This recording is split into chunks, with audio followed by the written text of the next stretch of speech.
হঠাৎ আপনি রৌদ্রে গেলেন, রৌদ্রে যাওয়ার পরে দেখছেন যে আপনার প্রচন্ড পরিমাণে মাথা যন্ত্রণা হচ্ছে, বা এত পরিমাণে আপনার মাথা ধরে আছে যে আপনার মাথা যেন কোনো একটা বোঝা মতো হয়ে আছে, বা প্রচুর পরিমাণে দেখা যায় যে মাথা দাউ দাউ করছে এবং উত্তাপ বার হচ্ছে। বাড়িতে এসছেন, যখন আপনি রেস্ট করছেন মাথা প্রচন্ড ভারী অথবা মাথা যন্ত্রণা। এই ক্ষেত্রে কখনো কখনো মনে হয় এটা মাইগ্রেনের সমস্যা না তো। এটা যদি আপনার এই সমস্যা যদি রৌদ্রে যাওয়ার কারণে হয়ে থাকে, দীর্ঘক্ষণ আপনি রৌদ্রে গেছেন তারপরেই এটা হয়ে থাকে, তাহলে আপনার জন্য স্পেসিফিক ওষুধ হচ্ছে গ্লোনাইন 30।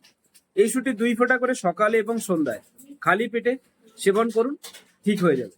যাদের এই সমস্যাটা একেবারে বারবার প্রায় হয়, তাদের ক্ষেত্রে প্রতিদিন সকালবেলা অন্তত রৌদ্রে যাওয়ার আগে বা রৌদ্রে কোনো কাজ করার আগেই আপনি 2 থেকে 3 ফোঁটা 1 চামচ জলের সাথে সেবন করুন। দেখবেন আপনার এই সমস্যা ম্যাজিকের মতো কিওর হবে, এবং এই সমস্যা চিরতরে আর পরবর্তীকালে যে এটা নার্ভের প্রবলেম হবে বা মাইগ্রেন সমস্যা হবে, এটা কিন্তু আর হবে না, ওখানেই থমকে যাবে। তো এই ছিল আজকে আমার টিপস। যদি আপনাদের এই ভিডিওটি ভালো লাগে অবশ্যই লাইক, কমেন্ট এবং অনেক বেশি শেয়ার করুন। আর নিয়মিত দেখতে থাকুন আমার এই YouTube channel doctor Ashok Das. ধন্যবাদ।